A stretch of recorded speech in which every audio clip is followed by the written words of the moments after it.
I have never been to the casino, and I'm not going to be anti-casino preaching today, but I've never really felt I need to go there or wanted to. A lot of people do. They say they go to eat or to watch a movie, but I wonder sometimes. Do you gamble? Nobody here gambles? All gamblers hold up. We have three back there that gamble, okay? My husband said he gambled there. You just took my, you just shot my point. There goes the sermon, we can go home. Yes, we are gambling. We are gambling. It is a gamble. The nation is in a gamble. Or is it? Elections, we might think is a gamble. Roll the dice. No. Flip the coin. No. But you might think it is a gamble. Hundreds of years before Jesus, centuries ago, the king of Israel and the king of Syria, what we would call Syria today, they still fight there. They were at war with one another. And they're called Aram in your Bible, but they're Syrians. They were bringing their armies against Israel. Thousands of troops, horses, chariots, soldiers, on their way. It's a cause for misgiving and fear in Israel. But there's a prophet of God. His name is Elisha. We're in the 6th chapter of 2 Kings. And as the Syrians are coming and they surround the city,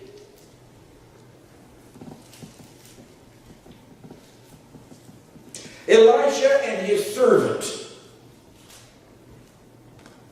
are on a hilltop. And the servant of the man of God, verse 15, 2 Kings 6:15. When the servant of the man of God, that is Elisha, got up and went out early the next morning, an army with horses and chariots had surrounded the city. "Oh, my Lord, what shall we do?" the servant asked. Now, in your Bible, it's probably a lowercase L. He's saying to Elisha, calling him Lord, what shall we do? But we can capitalize this. For this is your prayer, this is my prayer. As we look at all of the forces that are arrayed against us, the Christian, we might say, uppercase, "O Lord, what shall we do?" Now that implies something. It implies that we can do something. It also implies our desperate need because we don't know what to do. Do we go to the right or do we go to the left? Do we choose this one? Do we choose that one? What do we do?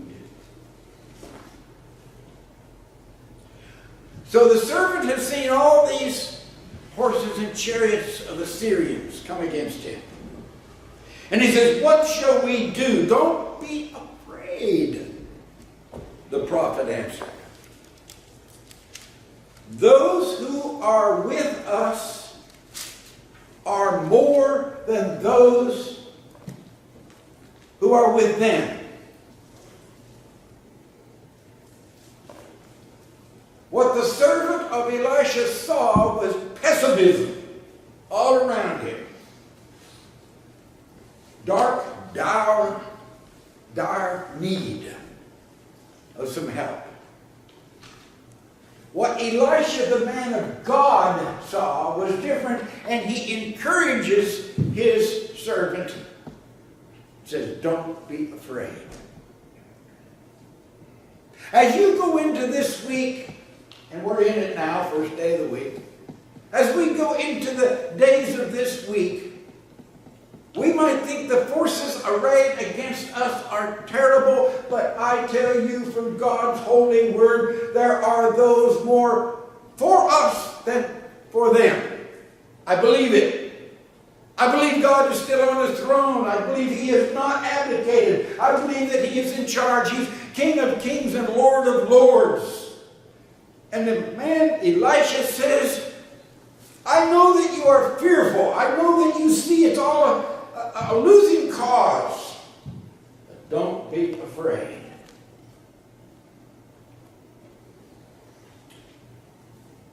And the prophet Elijah prayed to God. And here's his prayer. O Lord, open his eyes so he may see. Then the Lord opened the servant's eyes, the one who is trembling, frightened, scared, seeing all the forces of evil arrayed against him, seeing all the Syrians coming against the Israelites. He's afraid, he's trembling, he's in a panic mode. And he said, open his eyes. My prayer for myself is, Lord, can you open my eyes and help me see? My prayer for you is open your eyes and really see what God has in store. And Elisha prayed, O Lord, open his eyes so he may see. Then the Lord opened the servant's eyes, and he looked, and he saw the hills full of horses and chariots of fire all around Elisha. I want to see this. I want to believe this. I want to hope in this. That when I see everything that seems to be persecuting the Christian, when I see everything that pays down on religion, down on the church, down on God, when I want to see all those forces that seem so amazingly abundant around us, so overwhelming, we're the tiniest of the tiny minority. We're not talking about Muslims or Far East. We're talking about right here, right now. We're talking about these empty pews. We're talking about it. We're looking at that and we're filled with fear. What shall be? But I don't see empty pews. I see chariots of fire that are all about us. I see a God who will not give up on us. I see a God who is real and powerful and sovereign. I see a God who will take care of us no matter what. It is no gamble. Well, yeah, there's this steady downward spiral of society. My goodness. If you're over 50, you might relate to this. If you're under 50, I don't know if you can, because I remember you didn't give a bus driver any lip when I was a child. I can remember the very first time I ever heard in high school a young boy say the word hell in church, and he got his backside whipped in the office. My goodness. Can you identify? Is there a spiral downward? It seems that way. It seems that God has left us alone. It seems that even we of faith can't believe anymore. But I want you to know, and I believe, that he is still powerful, and we agonize over the next generation. There's a story in the 9th chapter of Mark chapter 9. Jesus is on the mountaintop with his disciples. We call it the Mount of Transfiguration. Beautiful things happen during the night. And his other disciples are down below. Peter and John are up there with him and these other disciples, and they bring to them this little boy that is thrashing about in his seizures, and he is helpless, and it is dangerous. And Daddy is standing there wringing his hands. What can we do? He gives them to the disciples, and they can't do anything. They can't do a thing. They're powerless. They can't heal the boy. They can't do anything for him. Just like you and I sometimes feel we can't do anything. We have no power. That's what it feels like. And Daddy is standing there anguishing over his child. And Jesus comes down from the mountain. Bring him to me. Bring him to me. They bring the poor little pitiful child to Jesus. Jesus just says the word. And the healing takes place. But when Jesus first meets the daddy, Daddy says, I believe, but not much. I have faith, but help my unbelief. And Jesus does. We are a people of faith. We believe. We trust. Yes. But let's face it. We are a mixture of faith and unfaith. We are a mixture of belief and unbelief. I look at our world today and I see what is coming, and I have faith in God, just like I said. He's real, He's alive, He's powerful. But I have to tell you the truth. I also have unbelief. And I have to sometimes just say, Lord, help my unbelief. Can you do that? Say that right now in your heart. Lord, help my unbelief. And He will. The odds are against us, or are the odds for us? When his eyes were opened, the servant saw something that human eyes could not see, that physical eyes of flesh could not see. His spiritual eyes were open, and he saw what was there all along that he hadn't seen before. He saw the chariots of fire. This is not human. This is supernatural. This is beyond human, beyond understanding. Eddie Rickenbacker. Thank you for loaning me that book. I read Eddie Rickenbacker's story.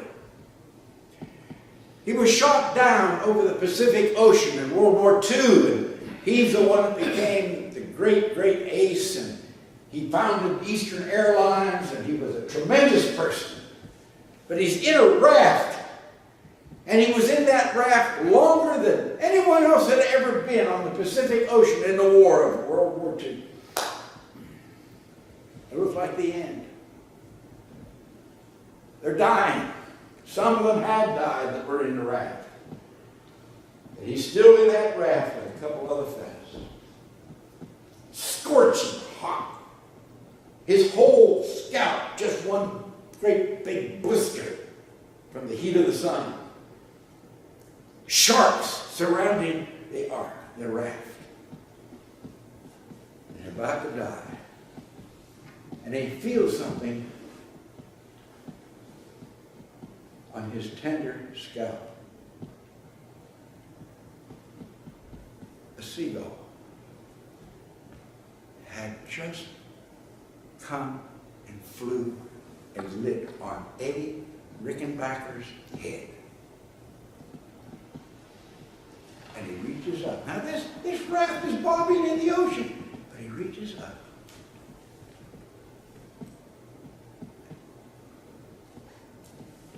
And they ate it. They ate the little thing. And Eddie told Billy Graham many years later in a crusade, I believe that with that bird lit upon my scalp, that God had sent an angel to give me life. Do you have unbelief or belief? Is that all mixed up? You can trust it, you can believe it, that God will not let us down. He will not let you down. He is God. Psalm 34:7. You got to write that one down. Psalm 34:7. The angel of the Lord encamps around those who fear him, and he delivers them. Do you believe that? Do you trust that? Can you put hope in that? Can you this week believe that God's angel will take care of our country, will take care of you? God does some things strange, beautiful things, but he can do it. Hey, how about this story? 12th chapter of Acts. Ooh, I love this story. Peter is in prison. Come on up into after Jesus now, New Testament time. Peter's in prison. He is really in a jam. In the 12th chapter of Acts, Peter is sleeping between two soldiers, big, burly deputies on each side of him. You got two deputies. No, not longer a deputy. You know what I mean. He's between them. He can't do anything. Hey, beyond that, ooh, look at this. Bound with two chains. He's got the handcuffs on. He's shackled between two soldiers. And sentries are standing at the entrance outside the cell. What chance does he have, Seth? What chance does Peter have, Rush? He's stuck. He's there. He's in prison because he was a Christian. They put him in prison. Suddenly, an angel of the Lord appeared. Poof! You believe that? And a light shone in the cell. And he struck Peter on the side and woke him up, like I might want to do with you if you're sleeping. Just wake up. Chained. Locked on the cell. Soldiers between each side of him and one outside. Quick, get up, the angel said. And the chains fell off of him. Now here's what I like. You come down into Acts chapter 12, verse 10.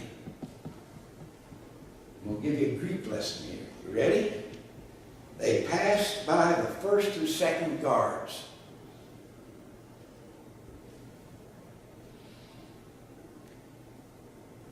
And they came to an iron gate leading to the city. And we've got it all here. Two soldiers, chains, sentry outside, and an iron gate beyond that. It, the gate, here's your Greek lesson. Autos. Autos. The gate opened by itself. And they went through it. And when they had walked the length of the street, suddenly the angel left him. When I was a child, I remember the first time at a Kroger store I ever saw an automatic door. Wow, I must have walked through there, had a little beam of light across it. I must have wore my shoes out, running back and forth, back and forth, back and forth. I wanted to see open, close, open, close.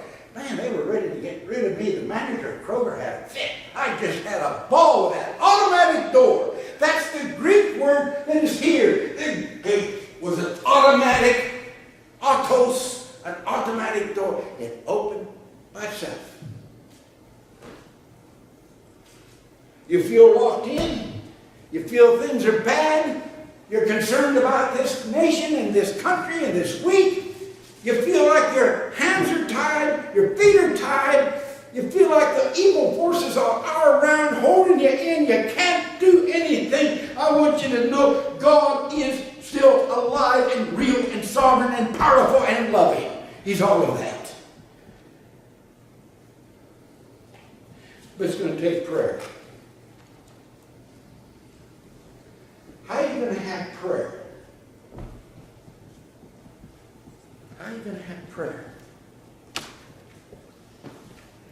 if you that are here would really pray and really believe and join with those who are with us, not against us. If you would do that and believe with all your heart that God says, I've got secret people everywhere. If you pray with them, and Lord, help my unbelief. If you pray with faith, it will be done. I'm like you, I feel like we've got losers on both sides. But we don't. We have a God that is on top, and He will rule. Somehow, some way, He'll bring us through this just like He brought us through the last time, and the line before that, and the time before that, all the way back to George Washington. God has not abandoned us. Don't you and I abandon Him. But as long as we have this, the empties, it looks like many people have abandoned Him. Don't you abandon Him. Believe in Him. Trust in Him. Give yourself. Let you open your eyes. Don't see the news reports. Don't see the garbage. Don't see the reports, the pundits. Don't even see the polls. See the invisible army. See the army of God. See the power of God that is all around us, and we'll have His way in His time. In His way, He will have His time. It's not a gamble. It's a matter of faith. Lord, open my eyes and let me see that no matter what happens Tuesday, but I know one thing's going to happen Wednesday. You know what's going to happen Wednesday. The 2020 campaign will just begin. We're going to have to go through this all over again. And again and again. But God is still in charge. He's on His throne, and I will not disbelieve that. I just will not. Trust in God. May He open your eyes and my eyes. Lord, I believe, but help my unbelief. Let me stand. Number 443, open my eyes that I may see. See what you do. Help me now. Good enough. 443.